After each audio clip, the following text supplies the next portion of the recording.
A4, Click. Wow, what a movie, right? Um, so the first movie, Groundhog Day, it really, you can, feel now what's about. It's about to go on a journey and become a really, good, virtuous person. And because of that, have a good life. Hard choice, easy life, right? Good life. Second movie focuses on a person that wants to cut corners and cheat and so on, and uses easy choices, wants to have shortcuts, and that ends up with hard life, right? And the end is really clear. Now, Amazing Grace, the movie is about that when we have those values, we really have to step in and fight for something, and that is our call, and that is our time to pick up the fight somewhere and fight for something what is good, and that movie is clear about that when you have a call, it's an amazing thing. You can really uh, take down almost anything. It's just hard, but eventually the goodness really comes through. Now, Click. And Click is another situation, and that is about delayed gratification. If we don't have this delayed gratification, that we can end up, with our life passing by very fast. And here is the person doesn't have any patience and wants to, will be only happy when he will be at a certain point. So the life, he passes life through very fast, and life ends also very fast. And then it at the end, he gets the idea that how horrible the whole thing was, and how wrong it was. So he wants to pass this on his son, that he shouldn't go to do the job, but should have the really wedding, in the not the wedding but honeymoon, and go to this honeymoon. So the whole thing is really about instant gratification, how instant gratification ruins our life, how instant gratification causes a lot of pain and hardship in our life if we don't have our strength inside um, to correct that, to delay what the impulse is in front of us. So in the Happy Body, you have this 3 hours, and 3 hours is the first engagement of practice delay gratification.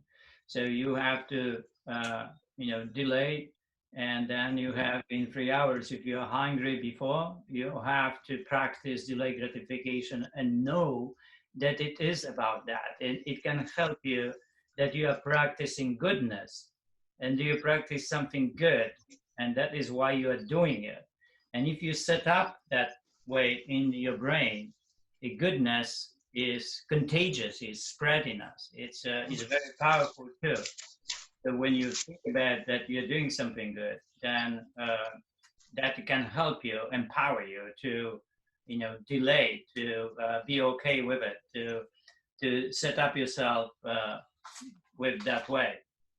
So you can see in the movie also that when he practices forward and pushing forward everything, then becomes habit, and that remote control learns that, and the habit becomes powerful, and everything becomes faster.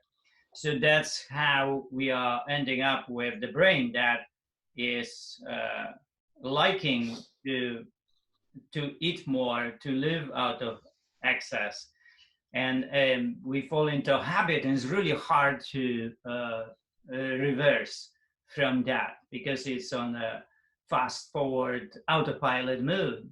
And that's autopilot is this 160 pounds brain I was talking about, and 120 pounds brain, or the brain that holds the 160 pounds body, or 120. So then you see it that when you have this 160, that is the fast forward. We eat more, we waste more, and everything is, of course, faster. So the 120 has to slow down, has to eat less, has to like eating less, and all of it has to happen. And when it happens, you embrace it, you you like it, and then all of it is balanced and delivers the delayed gratification. You know about marshmallow status, right? So this man would, from click would just get that marshmallow at the beginning and swallow it very fast, and that's what delay gratification is a really beautiful thing if you can deliver this to yourself, or to have it to project to others. I think that is one of the best gifts in life, delay gratification, and practice this delay gratification and have the plans and means, physical transparency and strategies actually that it happens, where it happens, and actually practice it. It's an amazing, very powerful self-control expression. So we need to fight for that, practice this delay gratification. If something is instant in your life, then slow down and set up in 30 minutes. We'll do this in 30 minutes. So practice that wherever you can. Like if you want to eat something or drink coffee and it's really tempting, you say, I will start drinking in 5 minutes. So you practice this in any time where the impulse is strong and the call is for instant. You keep practicing delayed gratification. And once that happens, your self-control becomes more powerful, and the strength of correcting any kind of a behavior that would compromise your goodness is going to happen. All right, so now I would like to hear insights about. We have we have somebody here, right? Okay, and who is that? Okay, Johnny, that is yours. What? The happy doggy. A happy dog. I didn't know he could be seen. Oh my God. Sorry. Yeah, it was right there. All right, so, I would like to have some insights from you. This is the 4th day. A lot of things happen, and how you are feeling, and how's life so far? What did you learn? What happens? Hi, Jersey. It's Margaret, and I've been obsessing about the donut since Monday. Okay. And it was like, I spent a lot of time thinking, so what's wrong with a donut? And then I kind of evolved to this, well, donuts are neither right nor wrong, right? There's a judgment, there's an expectation with that kind of labeling. And all of a sudden it just hit me, the donut is a symbol. If you have a goal that doesn't include a donut, then the donut is a symbol of not being in integrity with what you say you want to accomplish. And it's my personal philosophy that we each have to say what our values are and how we show up as a good person in the world. And just through this process of kind of every day looking at what my actions are versus what I say my goals, my values, etc. are, I am finding just this increased energy and positivity, because some of the actions say that I'm just, blowing smoke. It's some of the values and goals I have set. My actions aren't in alignment with them at all. And others say, well, your stated value or goal really isn't specific enough or accurate enough about what you want to accomplish in this lifetime. And so it's really this bi-directional conversation I've got going on, and it all started with the frickin' donut.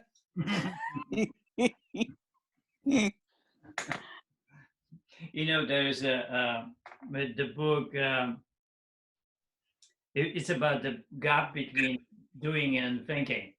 It's really amazing that we can think differently and do differently. So, like you said, it's overlapping. I read one day about cinnamon bun, and it was an interview with this a woman who created that cinnamon bun, and then she really took it seriously how to create it. So she hired a lot of people and created this cinnamon bun with a lot of different ingredients from the world, and creating every possible experience and sense attaching to the experience. So the taste and the visual, the hearing and then touch and all of it was thought through. And then she created this amazing piece of food, cinnamon bun. Well, the thing was that with the cinnamon bun, that people, ate a lot of the cinnamon buns, and the lines were there, and people were eating like crazy. And the woman was asked whether she would create a cinnamon bun today, and then she said, "Well, I don't know. I didn't think about that people will eat more than one a day. I like cinnamon bun, but I eat one and I stop, right? I didn't know that people would eat 8 or 10. So with this donut is that it's not that you cannot have a donut. You can have a donut. A donut can be the part of the food that you eat. It is about that he didn't want to eat the donut and he ate the donut. So sorry that I didn't pass it. There's nothing wrong with the donut. The situation is here that the happy body is really about the controlling the volume and not really what really is there. It's a little bit controlling the quality of food, but not to the end. Most important at the beginning is to lose weight and to control the calories. And that is the most important factor, the control the volume and control the weight loss. With the food, that really whatever the food you want to eat, really it doesn't matter at that point. You can go to the level 2 and work on the quality of food. But you can be also, a person that is indulging, like healthy indulging person, that you will eat very healthy food, but too much of that food, and you will become obese anyway, and shorten your life because of it, and shorten and make the less quality of your life. Even though you eat the best food in the world, the most healthy food, but you will just eat too much of that. So the focus is mostly on controlling the volume. And then this delayed gratification, the 3 hours, is the first step to control this volume. And the attitude behind all of that and virtues help us to, when we see examples juxtaposed from movies into your life, and that helps us to imagine where is in our life all these characters and how they play. So that's why I'm going into movies, because movies are the most familiar, and about the characters, and you can start feeling about certain characters as not good characters, you know, so you can see clear more into the movie.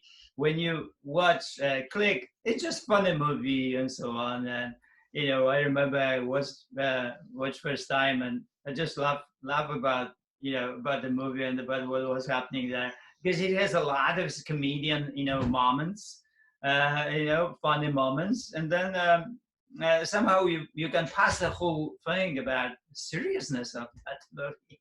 But it's a pretty serious, dark movie, really, when you think it from, you know, what really happens there. So it's the perspective, like I said, that you can do the same thing, and you can have a different perspective, and you can have a perspective how that, you know, person was in the Click, how he was mean, and how he stopped the person, and he kicked the balls, and then farted, you know, into the face, and took the pants down. You know, those things are really, when you watch the movie, they're just funny and we laugh. Yeah. At the same time, we can, you know, miss how bully the person is, how horrible the person is by doing those things, right? So, you know, and why the person is that way. So, you know, like you can read a piece of art from so many different perspectives. It just depends how you look. So our way to look into it, we look into those movies from the perspective of virtues. Yeah, from the perspective of goodness, and where is it, how it is played, and what is at stake, and learn something, to juxtapose something from our own life into the movie, and then pick up the characters and habits and strength from it to your own way of living, especially into the happy body. So you actually get stronger, and then you pursue what is good for you.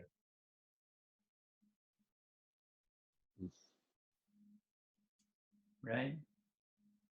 Oh, Right. oh, absolutely. And it's just, you know, the donut story for me was a catalyst. And one of the things I will start incorporating is the daily self-check of where my actions to my core values are. And it's something I can very easily do on a 3-month, 6-month period, but I need to do it more frequently than that until I develop that muscle more. Right. Yeah, that's good. So I would like you to build up a list, you know, about, you know, 5 things during the day. So that would be the homework for tomorrow. Lists, a list of your activities, whether it's a grocery or, you know, reading something, writing, work, watching something, playing with the dog. So the list of things that you do in life, and from 1 to 10, greatest things, how much they drain you. So that would be the finding first these things that really will drain you. How much that self-control is at stake when you do those things, how hard it is.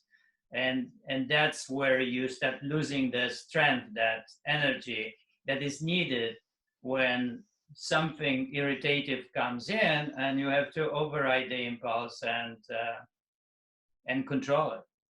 So around the standard that you should have, so you don't lose yourself. You know, you have your delay gratification.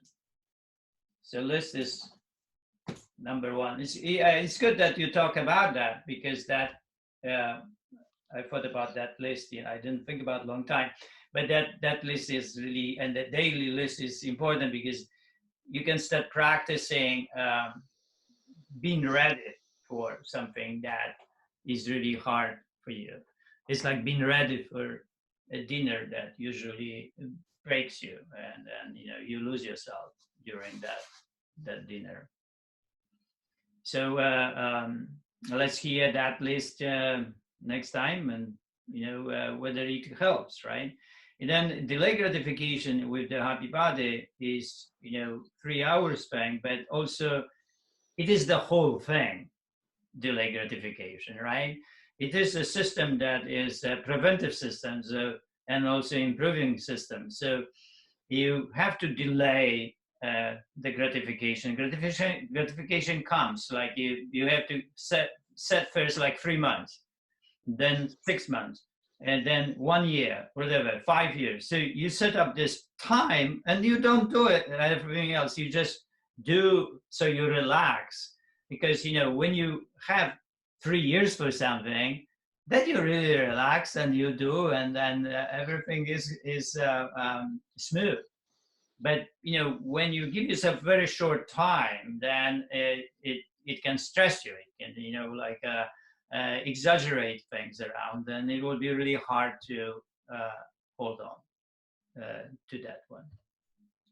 Give yourself more time, not less time, more time, the opposite, right? It will relax you more. I will do the happy body 5 years. I will be doing this, in 5 years, I will reevaluate, right? Something like that. You can reevaluate every half a year, but, it's like it's a delayed gratification. It's time, like you go to college, right? And you delay this gratification, right? For, 8 years to become medical doctor, right? So you delay this lawyer, there's some things that 6 years, 7 years, 8 years, right, to become a professional in anything, right? So that's the delay gratification. People that cannot do that, they fail. They simply cannot, they fall into the instant gratification, and they jeopardize the goodness in life to build up something that is better, good. And they end up in the same way exactly as in the click. Jersey, Yes. do you think we could all introduce each other and say why we're in this a little? Sure. Yeah, we have time today. Today is a good day. Some kind of feeling each other. We are just in the middle, right? So I'm a teacher, you can tell, but just a brief, why we're in here and what do you want to get out of it? All right, so let's start. Right, sure, okay. I'm Sophia, I'm from France. I live in Georgia in the US, and I'm in here for a structure and a system, and I'm a bit familiar with, the Eastern European system you grew up in, and I feel I don't come to this out of nowhere, knowing a little bit about your country's history. Yeah, being there for a system, weight loss, but a lot more than this. All right. System, discipline, impulse control. All right. I'm going to start using dog training term, but you call it override impulses, right? That's your word. Right. I'm starting to get all your terminology from note taking. So that's me. Get the standard right somewhere. Exactly. You're going to put it the other way, yeah? Usually that's what we hear, but that's it. I want to pass it on to somebody else. Thank you, Sophie. Thank you. I'm Dick Taylor. I'm in Kamloops, British Columbia, Canada. I'm a retired teacher and school principal. Been retired about 15 years, I guess, or so. I'm here because I've been looking, and I think I finally found something that resonates with me in what Jersey is promoting philosophically, and so it's a lifestyle change. I think I said that yesterday, a lifestyle change for me in a lot of ways. And I would like to gain a bit of weight, actually, so maybe we could spend a bit of time on that too. That's good. We will.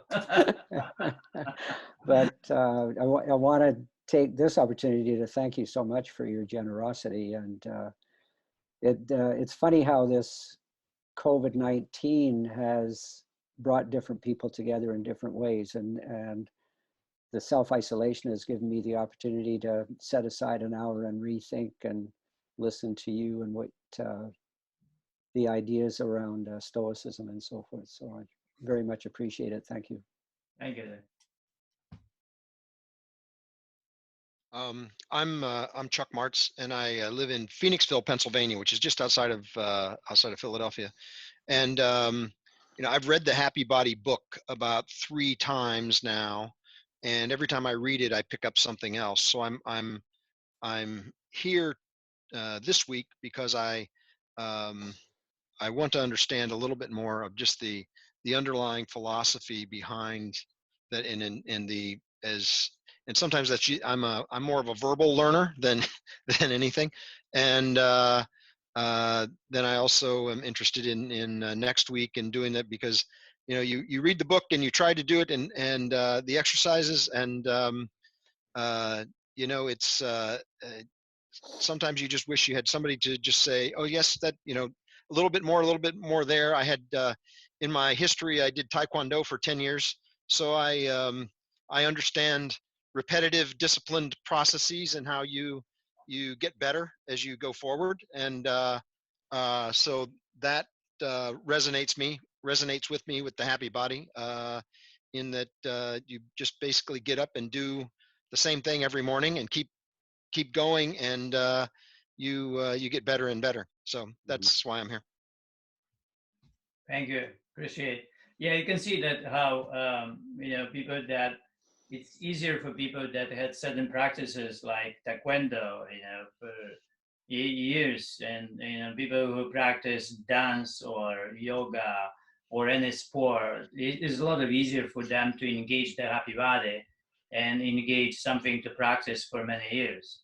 It's harder for people that they don't have that practice in the past, so they begin, and it's the first actually practice that requires practice and constant improvement and adaptation. So if you did something like that, it's a lot easier for you. Even though it's easier, it's a really new sport of living, like skill of living. But the Happy Body is like a sport, like to live a good life. So it's like it's quite interesting. Animal, like I said, it's like it's like hard to grasp it, because it's hard to really find a description of it, because it works in so many ways, in so many directions, and it's so large at the same time. It helps to heal, it helps to grow, it helps you to not to waste, and it helps to control yourself, it helps to calm yourself down and be proud of it. It's so and healthy, and it's just like so many things, and therefore it is impossible to say to find the audience to it. There is no audience for the Happy Body, because everybody is the audience. So it's like people say, but what is the audience? What is the audience? Especially marketers. Is it 30 years old, 40? Is it women? It's men? It's gays? I say, are you kidding me? Right? It's for everyone. It is really for everyone, even though people debate with it. But it is for whom Stoicism is not, right? It is for everybody, right? Because it is not really religion. It is not something that it is something that you belong to, something that has something that other people don't have. The Happy Body is simple combination of certain things that everybody has, and in the same way Stoicism is, self-control and virtues. Come on, everybody has it, more or less, but everybody is built out of this too. And so is everybody is built out of the Happy Body, because everybody is built out of the flexibility and strength and leanness and good posture and ideal body weight and leanness. Everybody is built out of it, no matter whether you like it or not, whether you are 5 years old or 90 years old, you are built out of these standards. And the Happy Body picked up on it, that how to set up those standards, how to align those standards, how to discover the standards, how to say where they are, so transparency is created. And it was actually amazing journey to create a happy body, because we help ourselves, because as I say many times, you remove ideal body from my life and I will crash. I will not have something that I can monitor myself. I will not have something that helps me to be certain way. I'm willing to go next, and my story is just a little bit different from Charles. I'm just turned 72 not that long ago. My whole life I was fairly active, and I never put much thought or attention into more planned or more deliberate program of exercise and a good life overall. I became increasingly sensitive to the fact that as I was aging, unless I changed and started doing something more planned, more deliberate, both from the point of view of exercise, also from the point of view of nutrition and diet, that I was beginning on what for me, I viewed as sort of a downhill slope. I was very, very fortunate. I stumbled across Happy Body as a result of Diana, who, Jersey, you know well from Toronto. Right. Diana leading a program and offering Happy Body as a new program to a group of people. That got me started from focusing on exercise. And I might say that after 2 years of fairly regular exercise, only a few months ago, I had 2 massage therapists say to me, unsolicited, they said to me, wow, your body, your flexibility has improved significantly. And that really goes to the micro progression, because I hadn't felt the change, but they noticed it without quite significantly. Now, as a result of signing on to this program, I've become more familiar with and more aware of and more keenly interested in the, I'll call it the additional elements of Happy Body. And I might say that since your session a week or 2 ago, I have been making my own soup and enjoying it each and every day. And I feel so much better, not because I enjoy just because I enjoy the soup, but for doing that. My challenge now is that my wife has not yet sort of endorsed the program of my soup for lunch each day, and so we're eating sort of separate meals. But that may come. That may come. And the overall, the philosophy is one that I do relate to, and I am very self-aware that the single most important thing for me for making change is to find a way of dealing more with what I'll call just self-discipline. Right. Which is really, self-control, right? Self-discipline, doing the right thing, and yes, be able actually to do the right thing. Because, if we don't have that strength I was talking about, then, we cannot override the impulse and we'll lose our self-discipline. So it's all about building that strength within us. And so we are able to correct ourselves and be able to to face the temptation and then say, okay, I got it. It's like this with the donut. Yeah, that's okay. I'm not supposed to have it. I can have it in 2 hours, but not right now, right? If I decide for a donut as my snack or lunch, then I will have it in 2 hours, but not now. And that is the person that we want to build. We want the person that knows when the person, is going to eat, and nothing will change that person. Means like there is no any force outside that will break that person down, and that is an amazing way of living, that you know what you want and you follow through with it, and that's your self-discipline, right?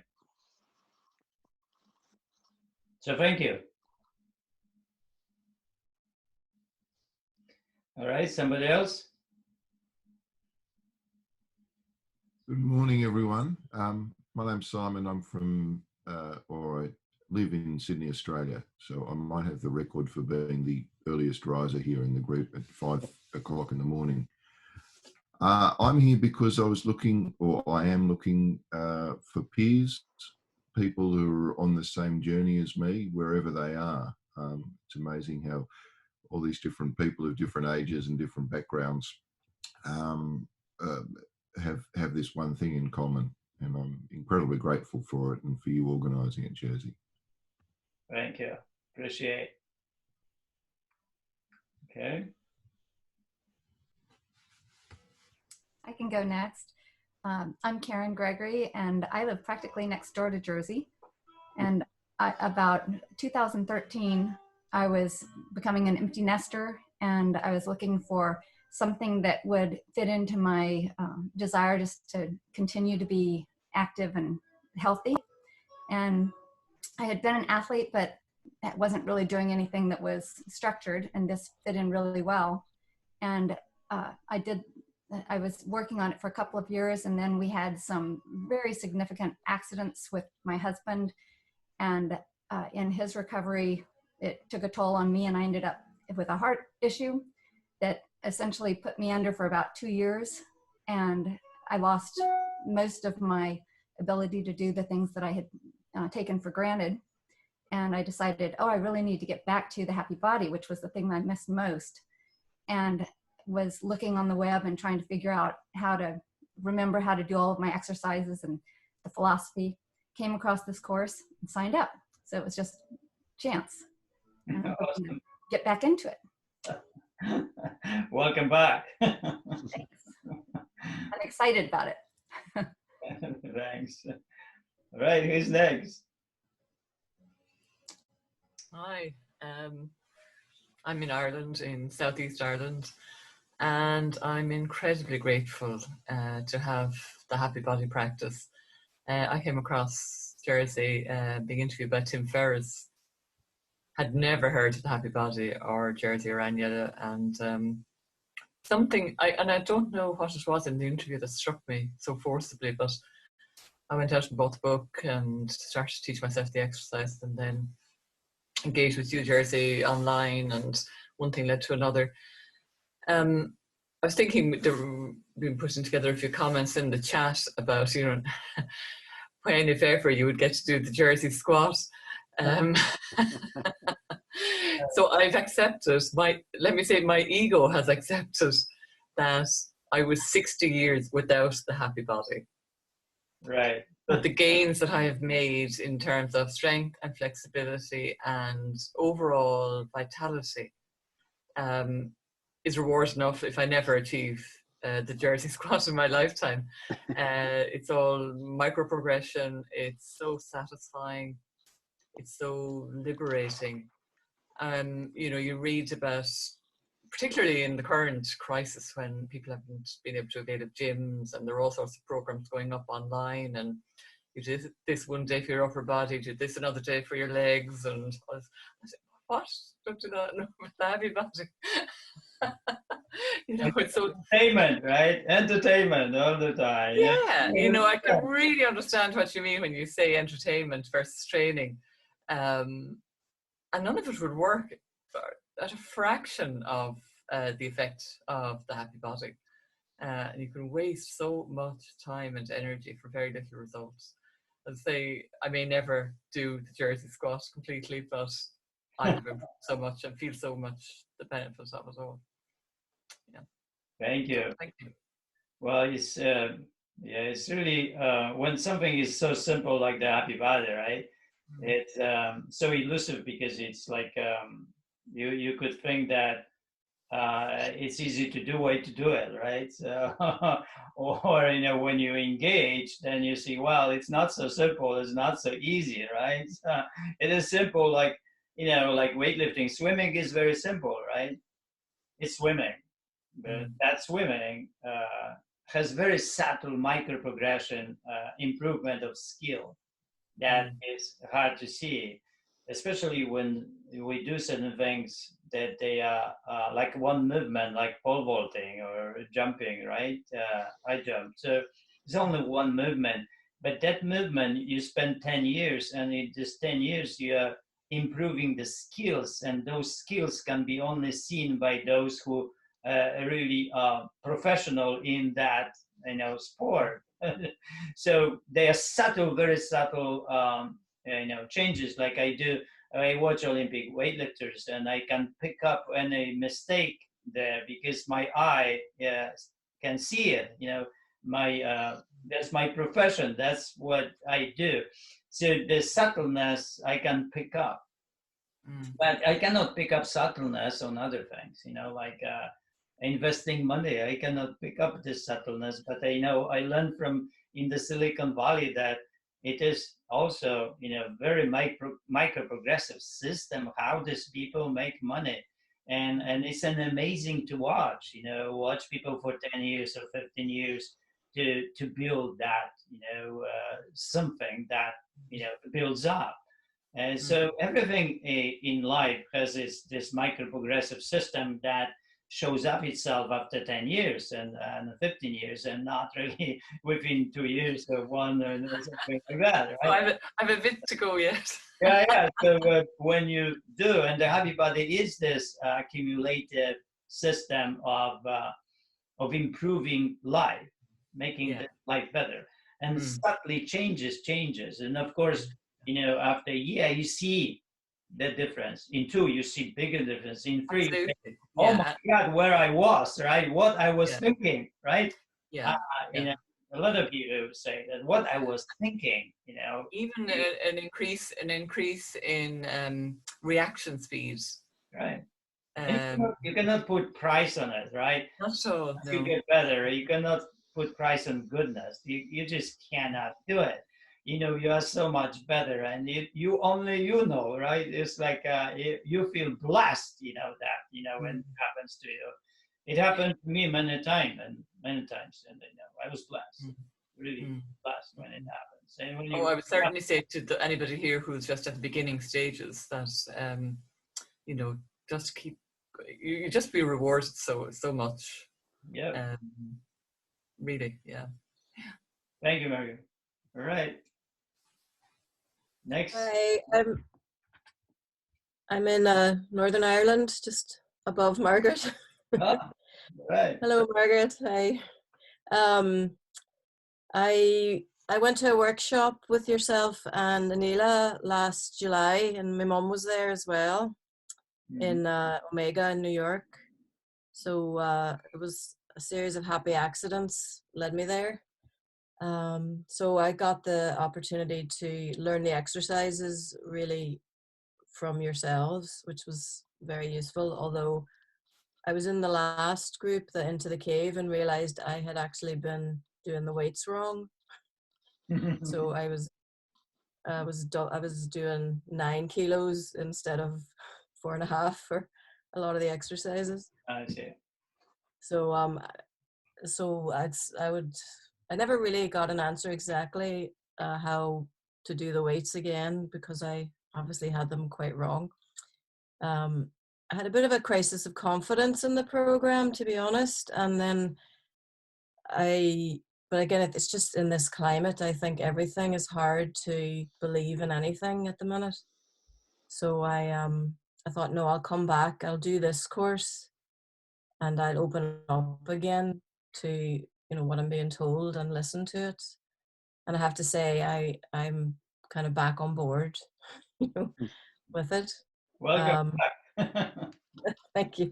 Because I was very faithful, and I thought I'm going to go for it. And I actually got to where I almost to where I wanted to be. I was within maybe 3 pounds, and then I just sort of scared myself doing too well, and went backwards a lot. But I think, you know, a lot of life is a bit Yeah, like that. that's like a stock, good stock. You know, go down and up, but eventually it goes up. So, I think also, like, for me, the term, I prefer like making healthy choices to delayed gratification. I have a reaction against that term. It feels a bit puritanical to me, but I know what is meant by it, but I just have to change the language in my head, because I find my issue isn't so much, I don't know if it's like cyclical or hormonal, but there's times when it is absolutely easy for me to make all the right choices. It's almost effortless. You know, I eat the right things. I am pleasant with the people around me, you know. And then for some reason, whether it's, you know, hormonal, or I've gotten tired of being too good, it just goes the other way. And then I get bored. yeah. I fall off. And then I get bored of doing the wrong thing, and I want to do the right thing again. And it's kind of just cyclical. It's an interesting idea. So I think there's something about getting to the root of the fears around reaching the goals. So there's something there for me. I'm also a single parent of a 6-year-old. So that takes a lot of energy and discipline. And so for me, it's not just about food choices. It's also about impulse control, of just losing your temper, and, you know, having energy and engaging in a healthier way with challenges. Yeah. So Well, you know, there's a lot. yeah, delay gratification, delay something, right? Because if you delay the response, Yeah. you will be able to respond, you know, more intelligently. You with the temper too, you know, like if you learn to breathe, let's say, between your what happens and your response, you can delay it, right? And then you have a better response. It's like, you know, when you get angry, don't write emails, or upset, right? And also, if you wait, you will be able to more be constructive and care than just punish people and hurt people and so on. So delay gratification is an amazing gift, because it's it can be metaphor for anything, because if you delay something that creates better you in some ways, that is really good, right?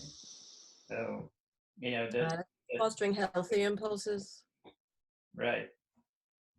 Going for the healthy, because some impulses are positive and good, but yeah, we're talking about impulses that they take you away from what is right, what is good, right? And not impulses that they are actually good.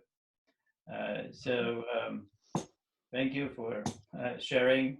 I have the same, you know, up and down story. There are some people they don't have, but very few. One probably in 1,000 would be that is not going back. But it's just amazing people that they are not. So I'm a very emotional. So still, you know, I'm just, you know, full of emotions, and I can be, you know, like upset, or I can be calm, or but you know, also I work on myself to be calm and not to be upset, right? So, but I have very strong loving of food and loving life. And that takes me sometimes, like you said, to the other side. So, you know, sometimes it's very easy and smooth, you know, weeks are passing and you're so good, and you really have to mess it up. So I call it the apple syndrome. So when God, you know, created Adam and Eve, said, okay, you can have everything, but don't take the apple. No. So we are like that, you know, like everything is good and everything is awesome, and we have a problem how to live a good life. So Mm. get the apple down, and then we create a disaster, and then we have solutions for disaster, come out of it, and again have a good life, and the good life is there. So how to have a good life, very longer and longer and less periods of taking the apple down. So that is also the happy body too, how to create one smooth drive and don't go back. But you will go back no matter what, so you cannot avoid that. A lot of people that it's just a normal thing. A lot of people that come back to the happy body and experience it many times, they say the same sentence that I've never been better than on the happy body. Yeah. That was the best thing for me. I've never felt better. Well, sometimes it's like you revisit it. Like I decided I wasn't really a drinker, and living in Ireland, in Northern Ireland, it's a big drinking culture. And I used to think, maybe I should drink because that's what everybody does. So I used to actually go out and just walk through the pubs. And that would be like, just to remind myself what I wasn't missing, and that was enough. So hopefully I'll get to the point that I can just walk by the donut shop and know what I'm not missing and go on there for a smoothie. Sometimes when you want something and it's hard to control, the practice is you actually resist the temptation of it. If you really love coffee, you go to Starbucks or Peach Coffee, you stand there for 5 minutes, you smell, and you go back and you don't buy coffee. And so you practice this. It's just a normal practice of resistance and building that strength. Mm. Thank you, Jersey. Thank you. All right. Hi, Jersey. This is Hello. Sophie. Hey. Hi. Finally. You must be Sophie. Yes, I'm Sophie. Yes. All right. I recognize the place because I talked to Kevin today. Got it. I heard you met Rue as well. Yeah, you have somewhere in Mexico, right? No. No, in Arizona, actually. Arizona, right? Yeah. Yes. Yeah. Yes. No, New Mexico, but New Mexico, but Arizona. All right. How are you? Good. So for everybody else, my name's Sophie, and I work in tech. I run my own consultancy. And the reason why I wanted to join this program was really, I'm generally a pretty ambitious, I would say, person and fairly disciplined. There's always more that I can do. But what intrigued me to this idea of hard choices, easy life is particularly when traumatic things sort of happen. In my case, about 10 days ago or so, I lost a family member. And it's so much easier to also, let's say, stay in bed, if you will, rather than get up and try to make yourself feel better and do these like mobility work and everything else just to get your body and mind and spirit a little bit more uplifted. So if this will be a question to you as well, Jersey, is how do you sort of bounce back when you feel like you've had a lot of, let's say, emotional impact, all of a sudden that you had to unravel and now you're ready to get back? And so how do you get back to this hard life, hard choices, easy life motto? Well, I focus in the present moment what to do. So simply present moment, there is something to do, and then I get into that. So how that hard choice is working, I have only one vision for myself, and that vision is, in a way, Stoics' vision of making out of yourself as good as possible the outcome. So you came here to the planet and do everything to become the best of you, and that's all you got, and that's all you do, and that's all I do, and that drives me crazy, motivates me, gives me pride and pleasure and joy and drive and it helps me not to complain, not to blame anybody for anything. Right.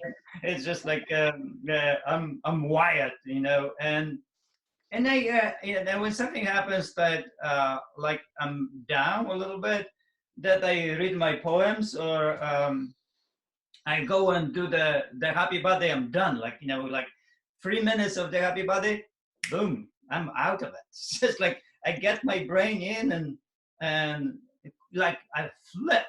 It's amazing. You know, when you really do the happy body and we get into the breath, we get into the flexion and give everything separate, really attention, focus. You're completely mindful in it. And everything, everything what is really there bothering you, right? It's like vanishing, you know, it's just going away. The other thing is that I have peace with the past. I believe that that I always do my best to my best knowledge or best capabilities, and I know that if I knew better in the past, I would, but if I didn't, I couldn't. Right. So I accept that, and then go into the present moment and focus on the present moment. What is it now? What is it? How in that present I can make the micro progression. I can make something a little bit better, and that drives me crazy. I love creation. I love helping people. I love talking to people, and I love transparency. I really love honesty, transparency, and no hiding, no manipulation. And I always create this around it, and it's beautiful. It's really beautiful. You know, when you live that way of life, you don't have any luggage. You don't have any feeling that you do something wrong. Yeah. Yeah. Sounds very freeing. Yeah, it's completely. You're really free. Really free. It's like. It's so light and so good. You know, once you live the life of virtues, it's a great life. It's a great life, really. So yeah, why not, right? And that helps you to come out of this being down or thinking about yourself or ruminating. You know, at night when I wake up, sometimes I go to the toilet and come back and start thinking about something, right? And then simply I will come back to the really one thought about that drive that Stoic has. And this that drive to kind of have a responsibility for something, you are there here, like what an amazing things that you happen in the whole universe, all these trillions of stars, right? You're here. It's just like, what? What? You are really here. I happen. I happen here, what? I kind of just happen here, and then, kind of not do anything to add a little bit to this whole universe, right? And I focus on what I can add a little bit, and I added little bit by creating the happy body. And when you take my whole life and you go through that, I created the happy body, and okay, I did that, and I created that one thing that go beyond a little bit of Olympic weightlifting, and created this happy body, this skill of living, this gift to people, how to live a good life, really, and how to be transparent with it, how to measure it, how to be okay with it, how to embrace it, and so on. And that makes me really very happy. I love that. And honestly, I would suggest for other people out there who are doing the program right now to also maybe bring in their partners into this, because Kevin was working with you for so long. My boyfriend was working with Jersey for so long. And now I finally understand what he's talking about when he's talking about, you know, hard choices, easy life, and all that. So we have very interesting and deeper, like just conversations about, you know, what I learned through this session, and then what he learns in his session. So it's been fantastic, and I really thank you for doing this. I appreciate it. Thank you, Sophie. All right, pleasure. Right, next, please. Yeah, hi, I'm Jan from Germany. I also found you through the Tim Ferriss podcast, basically through Naval, because I follow everything he does. And I think I told it to you once, but when I first heard of you, I was like, who's this guy? Who's this 60-year-old? And then after like... What can I learn from a 60-year-old, right? Okay, that's funny. And then after like 3 months or so, I for some reason, I re-listened to the podcast. And I was like, wait, this 60-year-old is fitter than anyone I know, like no matter what age. And that's when I started the Happy Body. And yeah, I'm doing it just to stay fit until I'm old. And as a balance, I work as a programmer, and Happy Body is great at like freeing up your mind and giving you new creativity, and also to just become flexible and strong. Thank you. Well, it's really funny about this 60-year-old, you know, because I always tell people, hire a trainer who is older than you. Never hire a trainer that is younger than you. What can you learn from a 30-year-old how to deal with the 60-year-old body? It's really funny. And, you know, the trainers in the 80s, they were knowledgeable trainers. A lot of knowledge was, you know, in people that actually were trainers, and they more train people than amuse them. So the amusement came later. Yeah, so trainers started amusing people, and they were more symbols of beauty walking in the gym. And people were hiring this model walking with them in the gym. So that's how much is today. You know, you hire the model that is 20 years old, and the 60-year-old man is walking into the gym to learn something from a 20-year-old model. That's funny. So when you want to hire somebody, that person has to be old enough to know how to train you, and you have experience of it, you know, how you go through life, right? Because when you are 30, how you can help a person that's 60-year-old? You really don't have any idea what that person, you know, is going through, right? And how to adapt the aging process. You don't even have an idea yet what aging is, how it feels, and how to deal with it. So, you know, when you work with trainers, be sure that they are older than you, not younger. 60-year-old, funny. You know, I remember Naval said, how was he said, oh, I have to go and learn from this man, you know, from Jersey, from this man.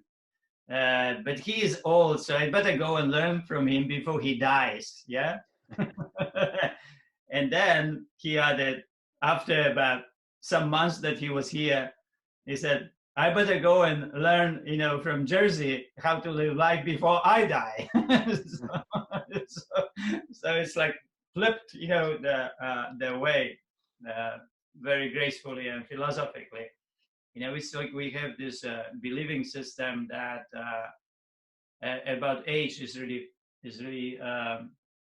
funny. And, you know, it is true that stereotype of a 60-year-old is not a good one. You know, when you think about 60-year-old, is that person simply not good. And that is true. And when I went to this meeting with people who retire, and they were 65-year-old, and oh my God, how bad they were, right? I mean, you know, really bad. they look old, they talk old, they had old clothes, everything, and they walk slowly, cautiously. They had canes, and they had, in France, the cars that they were pushing. It's just like, holy moly, right? So, I created the Happy Body to help these people not to be like that, and to these people too, to take them out of this, wheelchairs and so on. And if you give the Happy Body chance, or yourself, for 2 years, you will be a lot of better. You can only be better with the Happy Body. You cannot be the same. You cannot be worse. You have to be better. Right? All right. So next, who's next?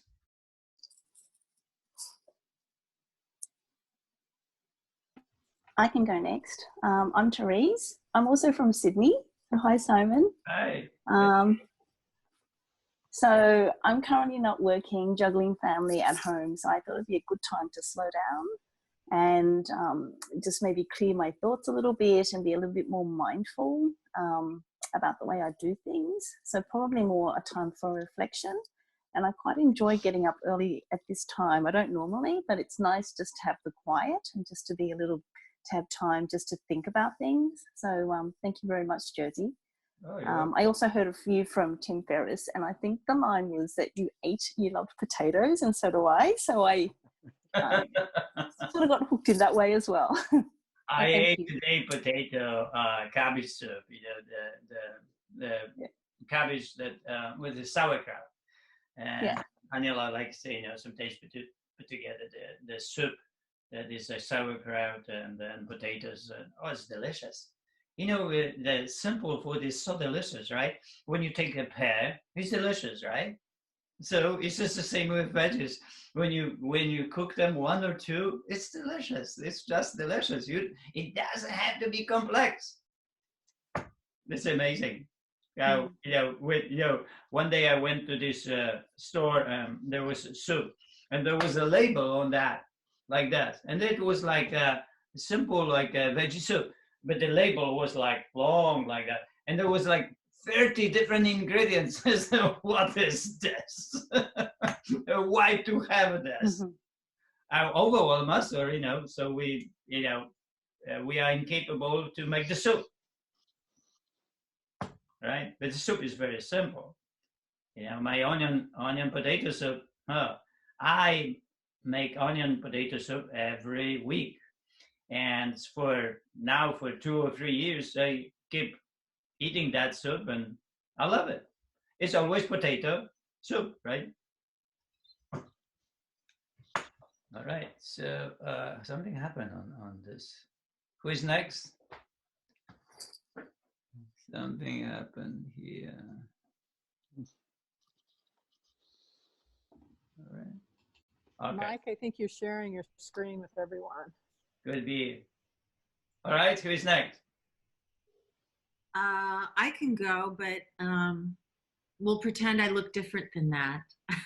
Okay. So what happens here that you are not? Let me see.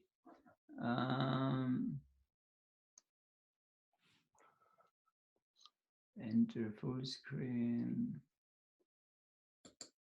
All right, got it. Okay, hi. So I did the math.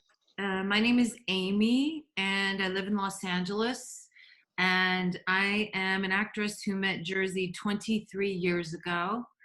Wow. And in his apartment in Los Angeles and in Niela. And I don't Happy times like today, yeah? Nothing changed.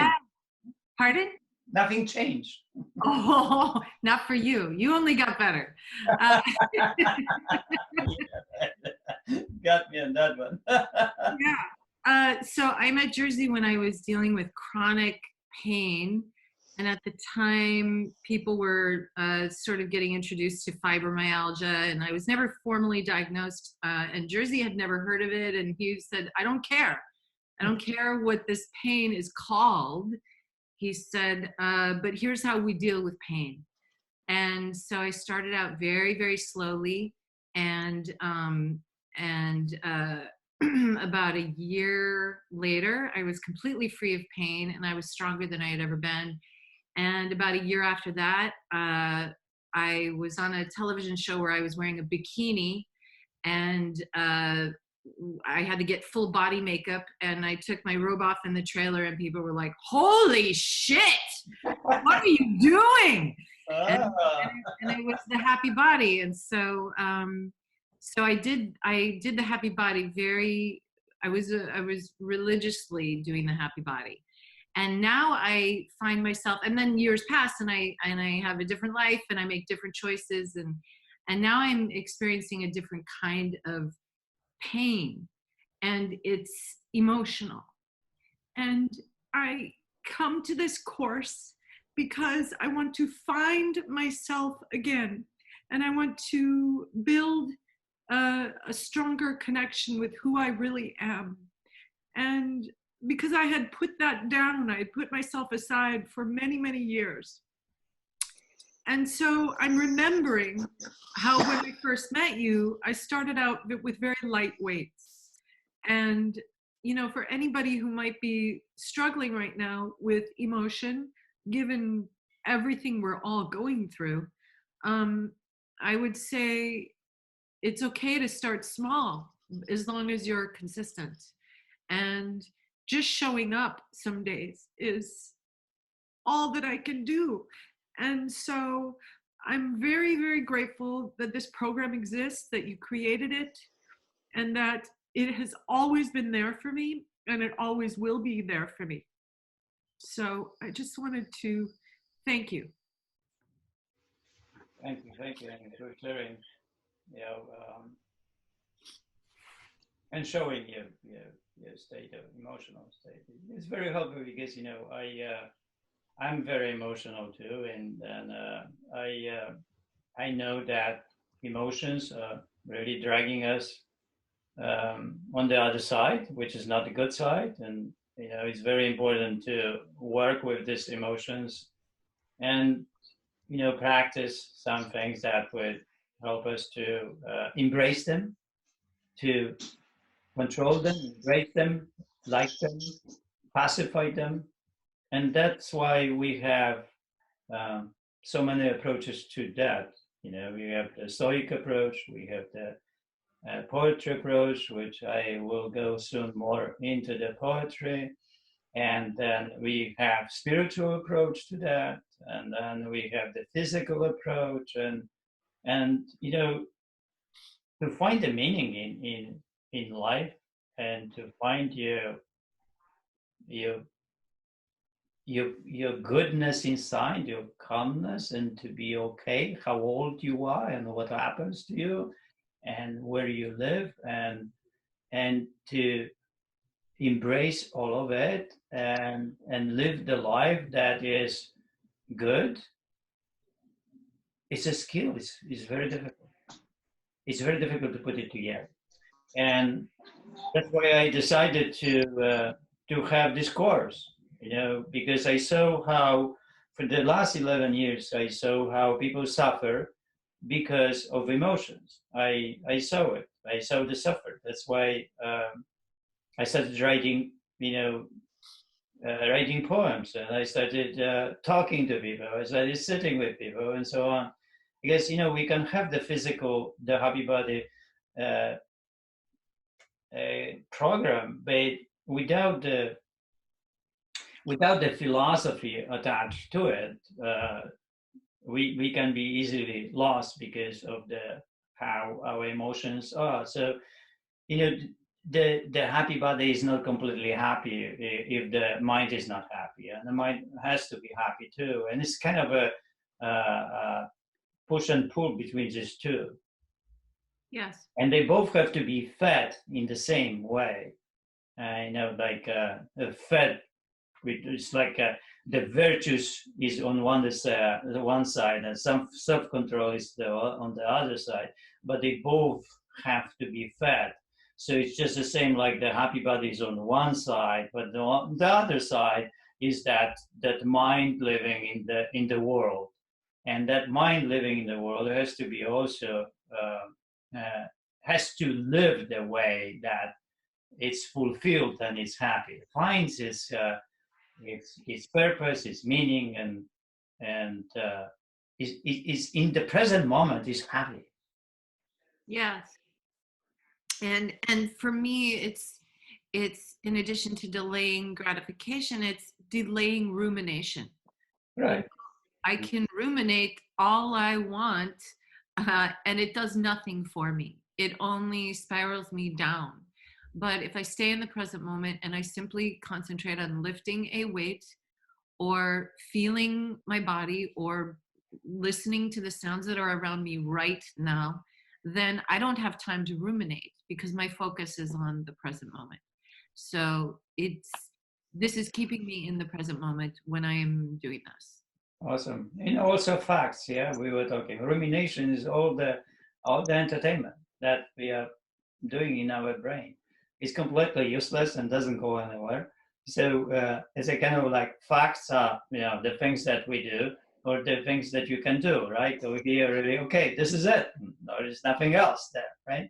So it's just the same with what you do. If you focus on facts, if you focus on doing the exercise, if you focus on making soup, like you are really focusing on it, then the whole rumination is gone because it's just, it's useless at that time because your power focus on making soup or exercise is a lot of stronger than rumination. Yeah. And we've been in our houses for so long, there's nothing more to figure out. Right. We know what's happening and we know what we have to do, so there's nothing to ruminate about anyway. No, it's not really, right? It's a waste of time. But it's very powerful and degrading because it really it takes away everyday happiness from us. Very powerful too, negative. All right. So thank you.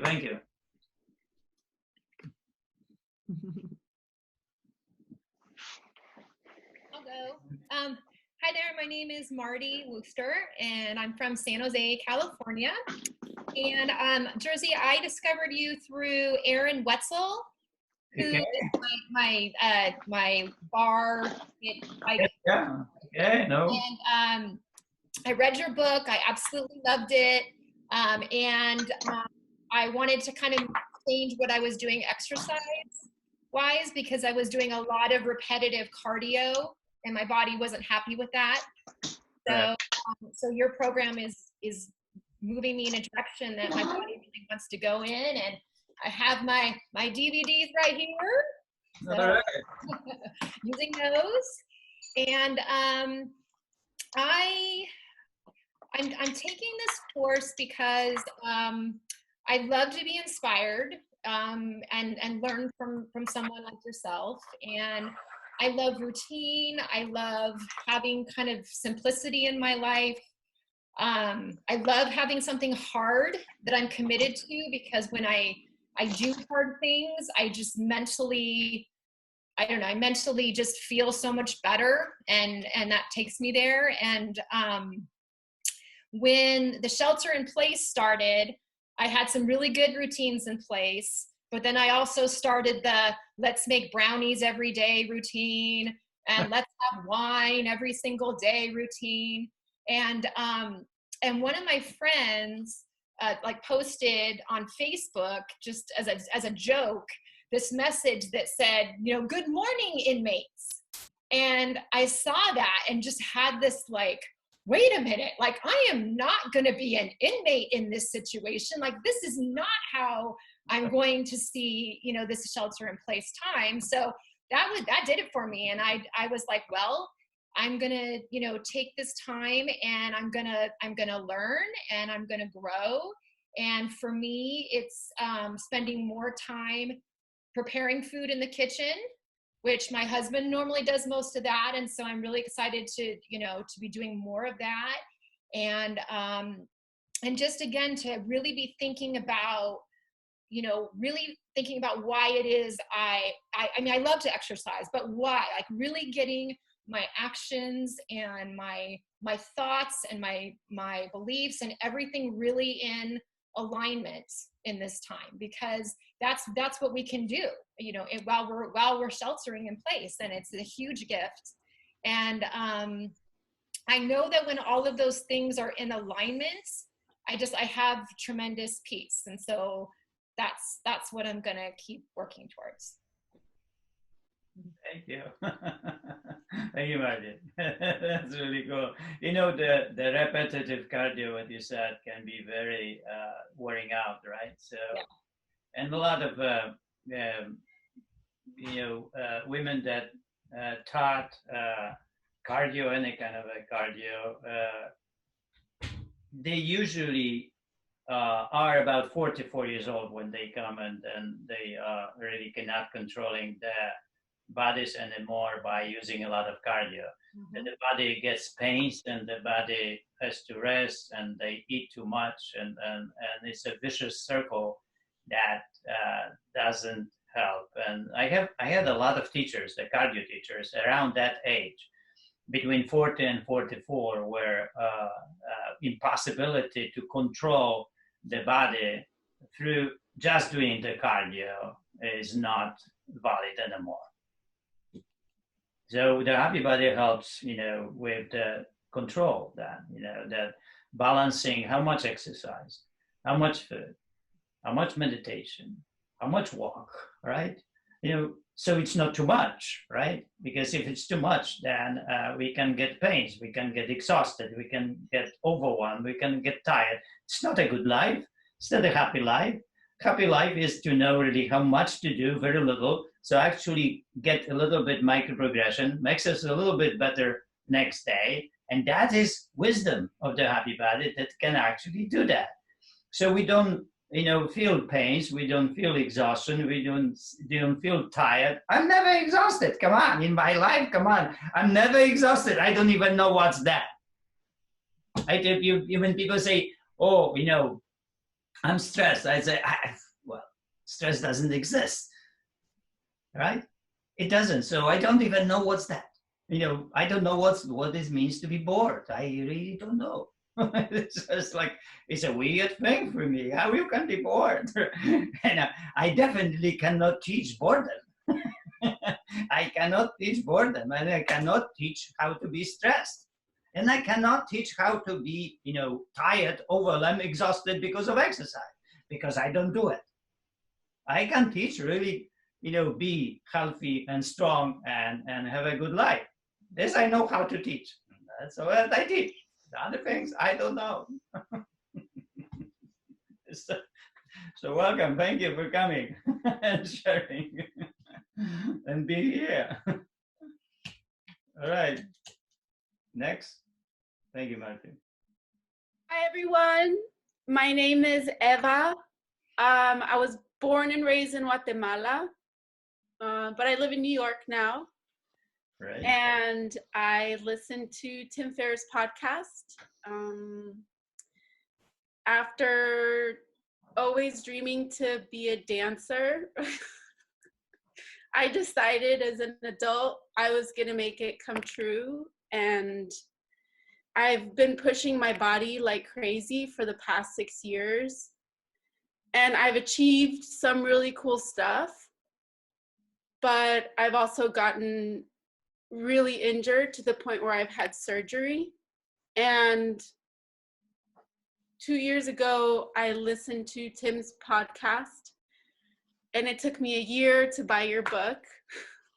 Right. Yeah. That's right. And I started doing the Happy Body 7 months ago, and I literally would only be able to get through like 4 rounds of the first exercise, not because I couldn't do more, but I started to realize that I've never developed discipline in my life.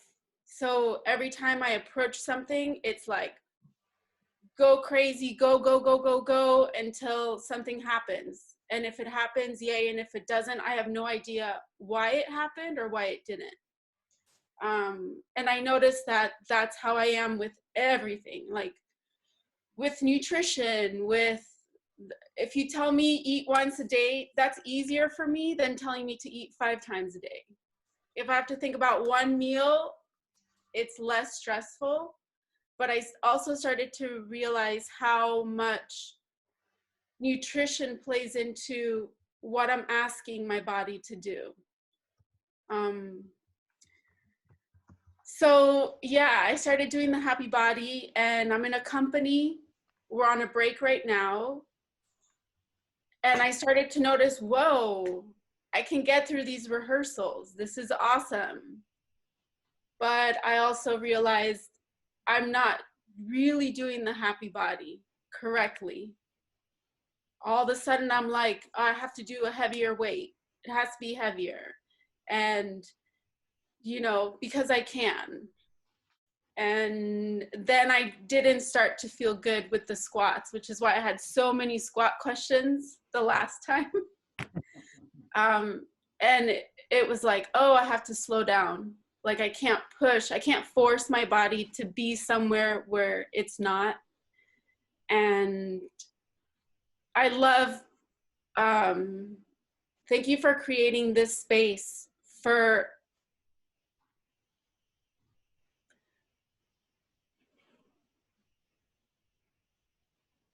just thank you, that's all.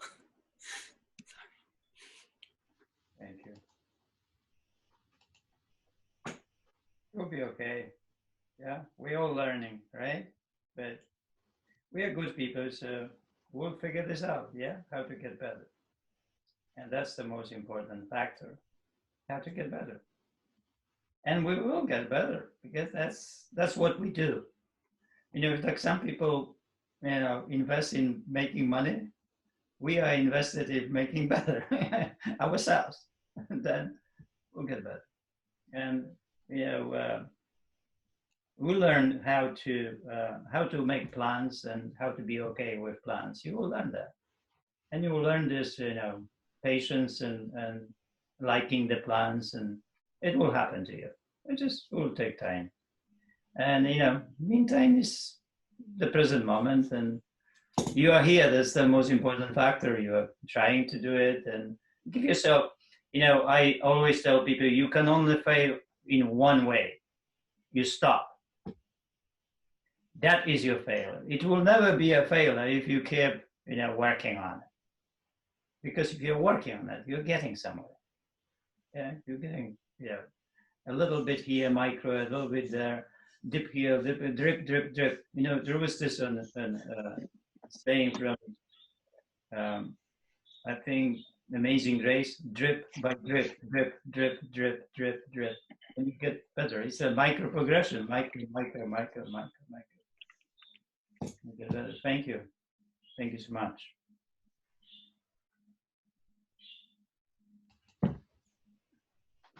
Next one, please. Hey, Jersey, I can go next here. Can you hear me okay? Yep. Great.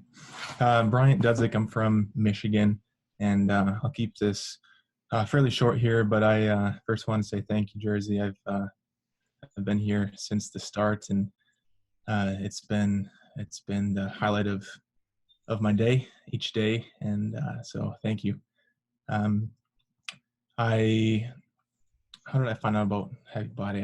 I got on your email list somehow several years ago, and downloaded the ebook and read a bit, not the whole thing, but a couple years ago, and every now and then I would get an email, and then this came up, and decided to spend some more time, and I did purchase your book finally, and in the process of reading that now. But I am a former athlete, college athlete, and played a number of sports, and I have a partially torn rotator cuff in my right shoulder. I still do sports. I did a triathlon Ironman last year, and I kind of have jumped around to a number of sports. But also I'm a dentist, and dentistry has been pretty tough on my body. And so I'm looking for ways to create a sustainable future, sustainable body. For example, my shoulder, my rotator cuff, it has some pretty severe crepitus, it's caused, from overuse in sports. And so I've been doing the program since I found out about you and the Happy Body, and I've liked it so far. I tend to incorporate it with other activities that I continue to do, but I really do like it as a foundation for a way to have structure in my day and to help me with my professional career, but also athletically, and so I definitely look up to you, Jersey, and I thank you. I really appreciate everything you're doing. So thank you. When you take the program, the Into the Cave, ask me about the posture while you work as a dentist, because I help a lot of surgeons. Sure. A lot of surgeons that I was working with the posture, how to hold the body while you make surgery. Mm-hmm.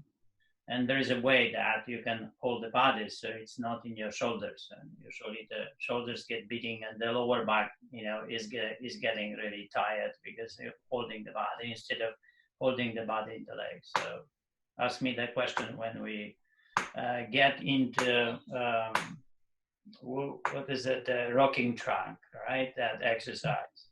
So we'll talk about that. Cool. Also, my last name in Poland would be pronounced Dujic. So we have that connection. My grandpa, he came from Chicago area, and then Chicago. From Poland. Exactly. At first I thought that you're somewhere in Caribbean, and this is actually a lake in Michigan, believe it or not. So really, wow, yeah. That's crazy. This is not too far from where I live, so yeah. All right, thank you. Thank you. Appreciate it. Next one. Jersey, hey, this is Mike. Sorry, you guys will probably benefit from this, from me not showing video, but I can't seem to figure it out. But anyway, my name's Mike. Oh yeah, I see Mike. I'm 54 and live in Hermosa Beach, and I heard about Happy Body through Tim Ferriss, and I thought that was very eye-opening. And then I got the book, and then I did the exercises, and then I knew about the micro progressions, but as I was doing it, your video is not showing. So when you look at the screen on the left bottom, you have show video, and you have to click that, and then your video will show up. Yeah, I've tried to hit OK a number of times, and okay, that's all right, fine, thank you. I apologize for that. No, it's okay.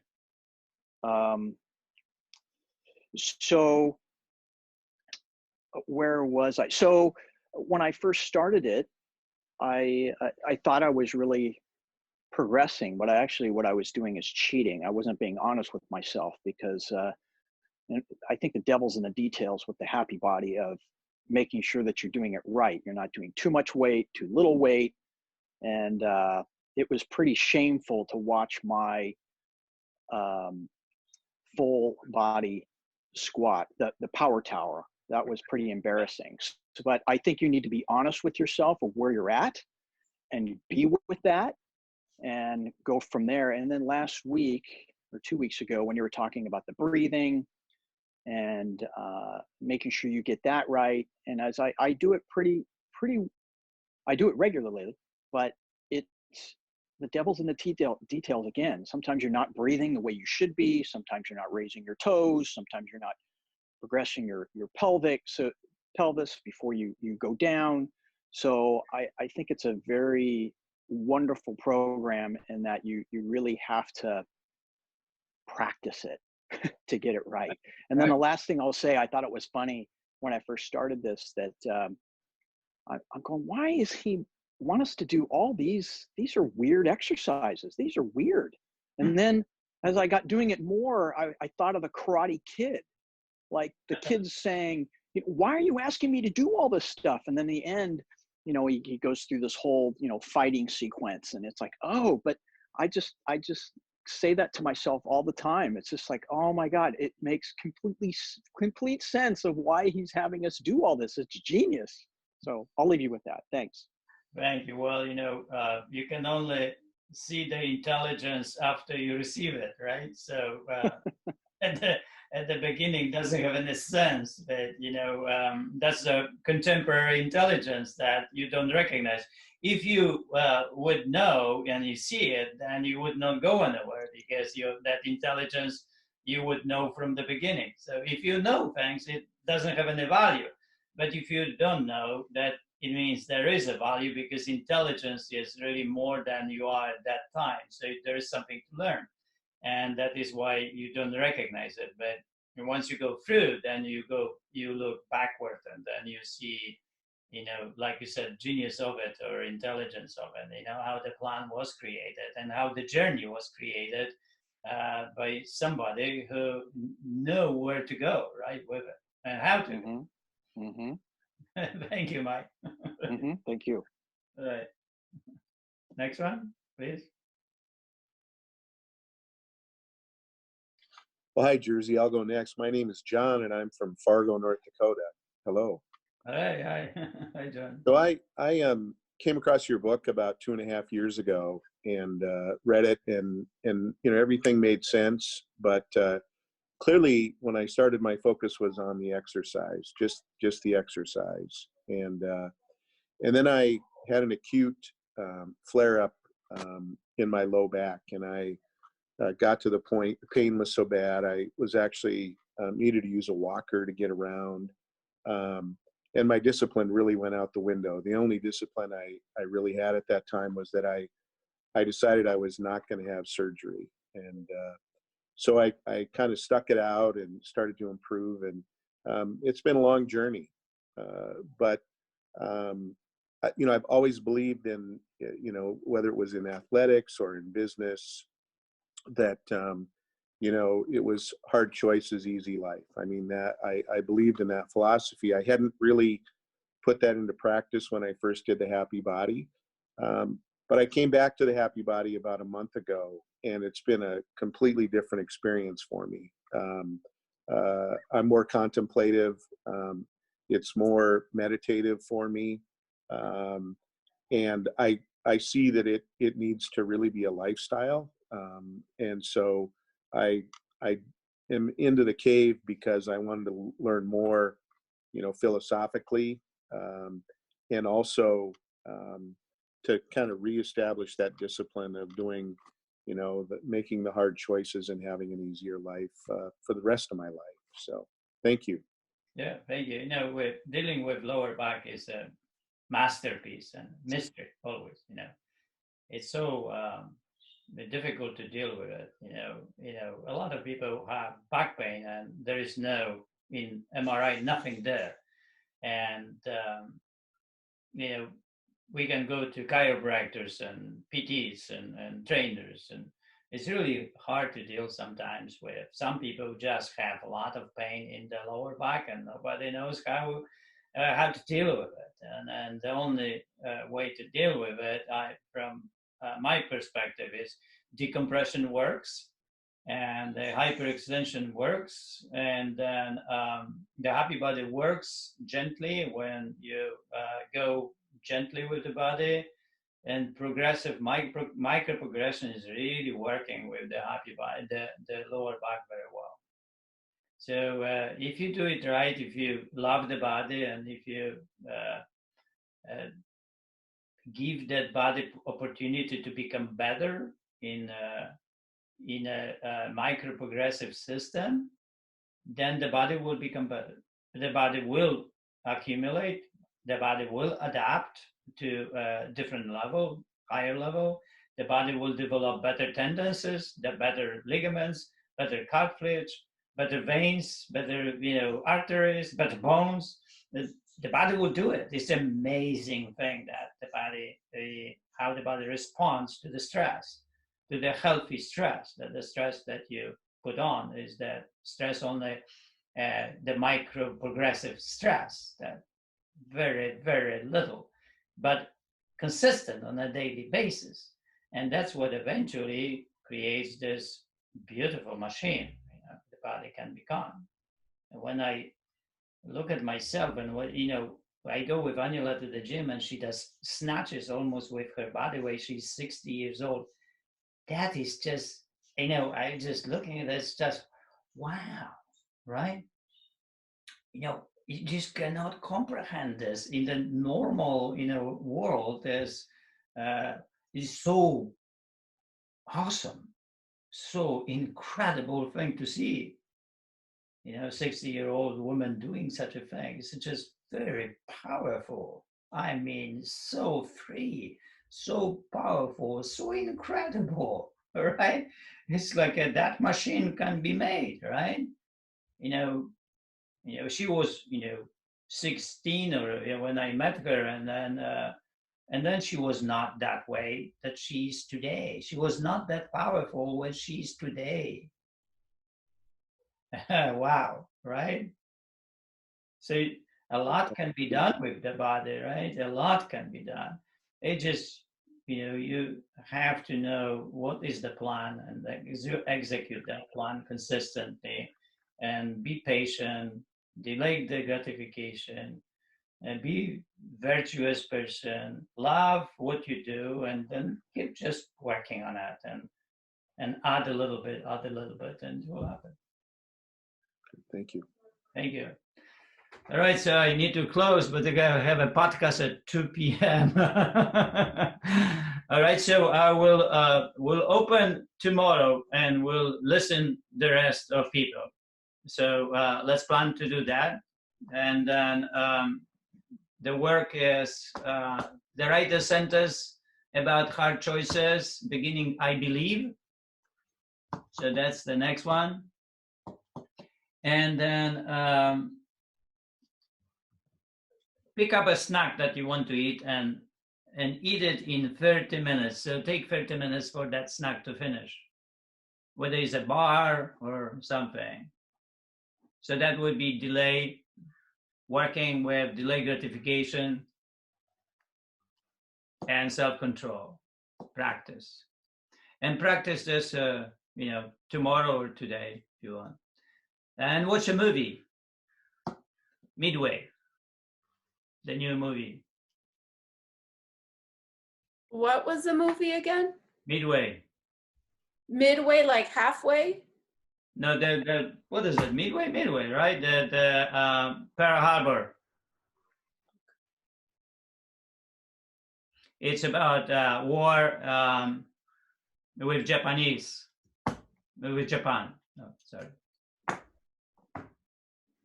Midway was the place where the whole attack and with the Japanese Navy and American Navy happened.